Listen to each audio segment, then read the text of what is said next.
Alright, last time I left off, we read up to here, so let's continue reading. It, too, was changed. Well, it was once Yoshi's Island 3, now read as Yoshi's Island 7. Memories of Super Bogado world flooded my mind. How the levels would take giant leaps in number order, which made it seem ridiculous. Though this time I didn't quite find it as humorous, due to common sense and obvious reasons explained earlier. I entered the level. As I entered, I was welcomed by a solid black background and a blue and gray colored floor.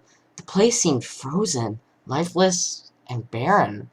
There was nothing in the level at all, save the goal point. Just a clear stretch of land with nothing else at all. I quickly lost interest and finished the level. This is what seemed like the most empty and creepy level in the game, though as you'll read on, it gets far worse. With the level beaten, a new path opened up. Yoshi's on the floor. Was just leave now. Now I hesitated as to whether I would stop playing, but my interest kept me going further. At this point, Super Mario World Central was nothing but me posting findings and messages from the hack so others could experience what I was experiencing. Here's the picture of the level. This channel was sadly unusually inactive. It seemed like no one really cared, or wasn't around. I felt alone. I proceeded into the level. For the most part, everything seemed the same, save for the fact that there was now no water at all to keep me from falling into pits without using Yoshi as a sacrifice. The level would also void off all enemies as well. Whenever I got to an area that seemed too far for me to jump, I found that I could just walk right across in the air, thus getting rid of the need to use Yoshi as a sacrifice.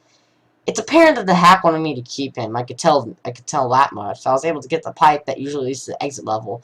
I went in and found that the room was exactly the same, everything in the right place and nothing edited, or so I thought. The message box once again broke the mood as a brief moment of relief. I game-pod entered the pipe, and this is what the message box read: You get it if you cut the at the end. If you can collect, you can. At this point, I was questioning whether to keep going to see how it ends, or quit now. I still have a bit of common sense left. The message box was sort of indistinguishable, and I couldn't really make sense of it. For a moment, I tried to figure out what the box meant, but eventually I just gave up and beat the level. I figured the box was worth the time anyways. With the level being the path to the first world castle open, now renamed from number 1, Iggy's Castle, to number 1, Go Back. I sure did feel welcome here. I decided to completely ignore the level name, as I just wanted to get this over with and be done with it forever. What seemed like normal castle intros made it especially creepy, given the fact that I had to dismount Yoshi. For the first time, I was actually abandoning him, and I wish I would have taken him with me.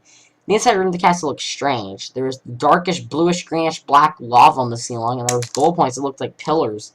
Aside from that, next to each pillar, there was an increasing amount of message box next to each pillar the further I got. The room was basically just a big hall with no enemies or anything of the sort. Every message box I pressed either gave me a blank box with signature at the bottom or the message that reads as follows: Don't you think you've caused enough trouble? Another cryptic message. Though at this point I wasn't surprised, not in the slightest. Again, the thoughts in my head started circling, wondering what exactly Mario had done, why he was here, and why everything seemed to hate him. Everything about him. I wanted him gone forever. I was feeling more depressed than scared at this point, to be honest, and I had no idea what to expect next. I was sitting down the long hallway, checking message boxes filled with nothing but the same two messages over and over. It's like they were telling me to stop playing or something. Obviously, I ignored them and kept going. I eventually reached the end of the hallway. There was a door which I entered. I was welcomed by nothing but a small section of land. At that, the level was auto-scrolling, so I figured this must be the end, that the author wanted me to jump to the pit, commit suicide or something, thus ending my journey. I was wrong.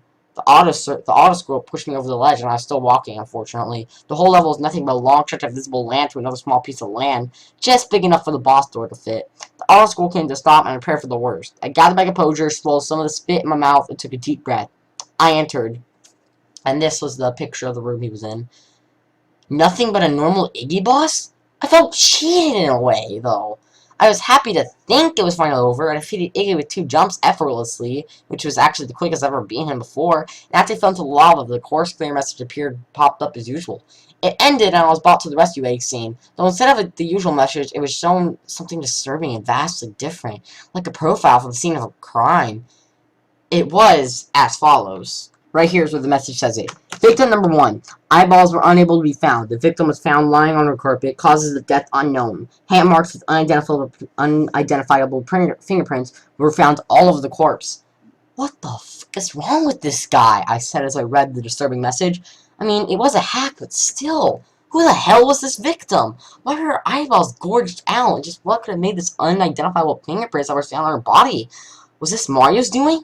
Is this what the author was trying to tell me? And furthermore, was the girl Princess Toadstool? It took me a while to see if I read the message correctly.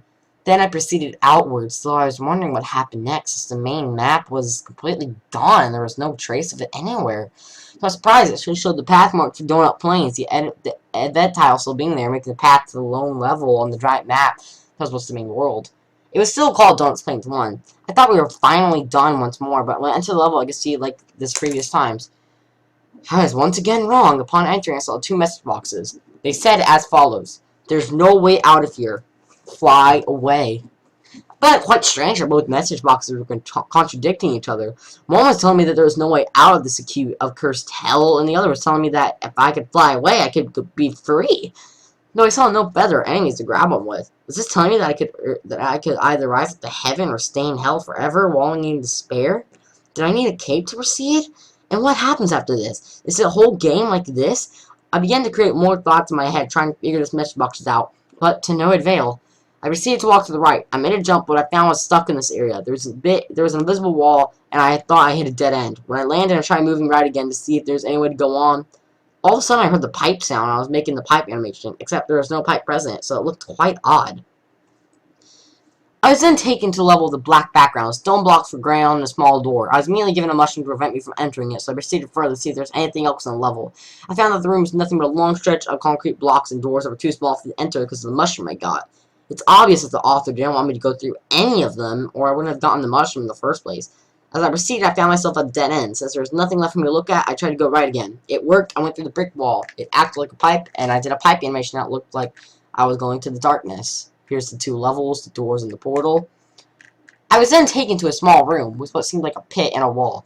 I jumped down to the pit, seeing as how there was no other option, though I found the bottom of the pit was solid. I tried pressing down on a bunch of areas until I came across a pipe. Mario slowly did the pipe transition downwards off the screen. Expecting another level, I waited, but there was no more. Just a black screen. I was unable to continue, unable to pause or exit the level or move. There was nothing. Nothing at all. This is the video game reputation of death. A crash. Mario had died. Here's the void. After playing, I think I finally understand what was happening. I believe Mario was atoning for his actions, eventually being plummeted to a hell that looked exactly like Yoshi's Island, where he was lost to the grip of death forever. I was finally done playing and quite revealed that the nightmare was over. Actively on the IRC seemed to be back up again. I quickly shared my tales with the rest of Super Mario World Central and typed this documentation of it. If you feel daring enough, you too can witness my tale firsthand. Remember, guys, it's only a hack. It can't hurt you. Or can it? And here's the aftermath. This hack, being the first kind of hit Super Mario Central, of course gained a lot of attention. Even the site's founder and administrator, Kirian, currently Kirian Menor, who then immediately recognized the .text file that Adam mistook for the .smc, the ROM image, converted to the text as a JPEG file due to its header. He tried manually converting it back to JPEG, but the result was barely viewable. The only recognizable part was the very top. He then continued searching Google for images with a temps resolution 327 by 277 pixels, and the second result struck him as relevant. You can find Kirian's post here. His original attempt only displays a broken image now. So let's go to his little post real quick. So this would be the post, and there's the picture they found. Let's go back to the CreepyPasta. The hack's novelty on Super Mario World Central wore off, however, and it was removed from the hack database after being accepted for being the first of its kind. A CreepyPasta hack.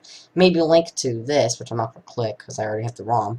Another post was by Wizard the Wizcentral, who posted the same day 2 hours later. He unscrambled the corrupted image for about an hour and found the most disturbing image yet. He explained that it was a human's face except without a nose. It had 2 breathing holes. Its pupils are just vertical slices like a snake. The eye, however, was morphed into a look of a rage. The eyebrows slanted down. It had the most evil smile I've ever seen.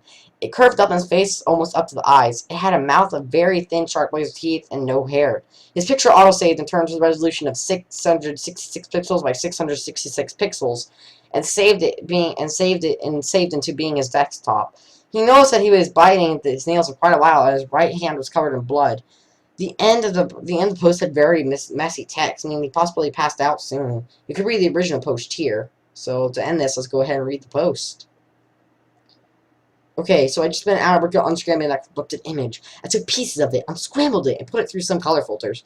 The highlighter featured in paint.